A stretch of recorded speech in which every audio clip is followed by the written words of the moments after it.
Well, the calendar is flipped over to December, so that means it's now holiday party season, and we have a few tricks that you need in order to become the star of the show.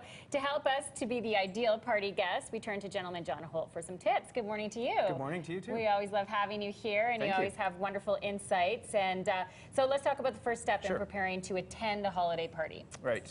Well, what you really need to do is know what the invitation says and the way the invitation is presented.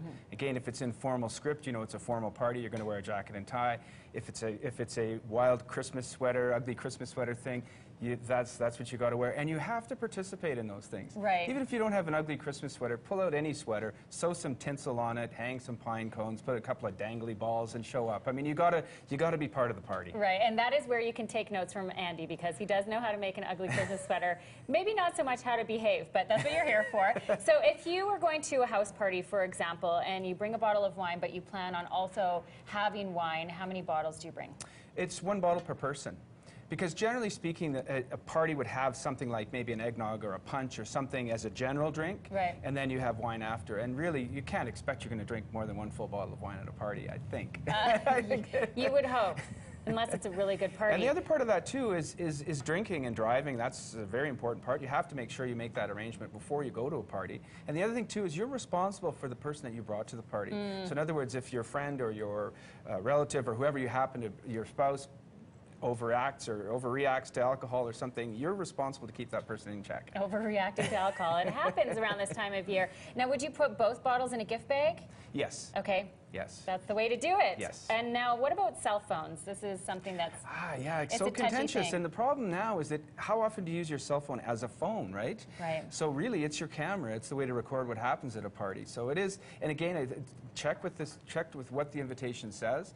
If it's a formal invitation, you're going to have something at a very nice upscale restaurant, you leave the phone in the car. If it's just a casual, funny sweater, you've got to have photos of that. You've got to take your cell phone. Okay. But keep it to photographs and video. Right. Photographs and video, and then don't get lost in posting on. No, that's right. That's right. And remember, whatever happens at that Christmas party, the next day is going to be discussed around the office cooler. So you have to judge yourself accordingly, especially with photos and video. No drunk posting. That's good words of wisdom. Now, how much should we be spending when it comes to a host gift? Well, this is a challenging time in Calgary, and so what I suggest is what I recommend is making something yourself, because a gift isn't all about, I think a gift is more effort, really, right?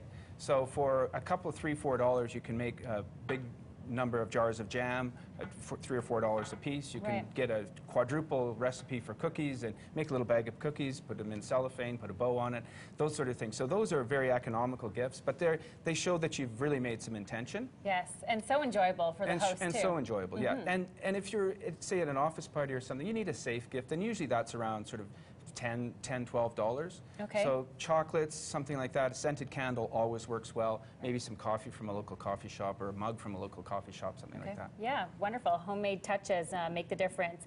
I'm interested in your thoughts on making toast. So, for example, if you're at a dinner party, should you make a toast? What's the convention these days? Well, it's really up to the host. The other thing, too, but I'm just going to jump to office parties again. If you are attending the office party, make sure you are there for the portion where the boss might be giving a speech or a toast, too. That's a very important thing. Okay. But as a toast, you have to be, as a host, you have to be very careful opening up toasts to everybody, because then you never know who's going to say what. And we were discussing this off camera a little earlier. As you said, there's no end to it. You can't stop that. Right, and so, typically the people who should not be making the toast are making the toast. And then it becomes a bit of a runaway. Yeah, so take caution with that. Okay, and any other ground rules you have for office Christmas parties? You want to be there when the boss is there? Yeah, and also it's topics of discussion, right? You don't want anything contentious. I look at it as if you're in a magazine store, right? You look for the glossy ones with the fun, colorful pictures. That's the arts, travel, and leisure section. You go too far left, you're into money and economy. You go too far right, you're into the political magazines, and you go to the checkout, you're into the gossip rags. Stay away from those. Just stay in that one section with arts, culture, and leisure. Oh, great! And you'll always be successful. Yes, you'll always win there. Do you have any fun trips planned? That's a great question. I like to throw that one in. Thank you, gentleman John Holt, and happy holidays to you. Happy holidays to you and all the viewers. Yes, absolutely. And on over to Craig Larkins, who's doing a recipe.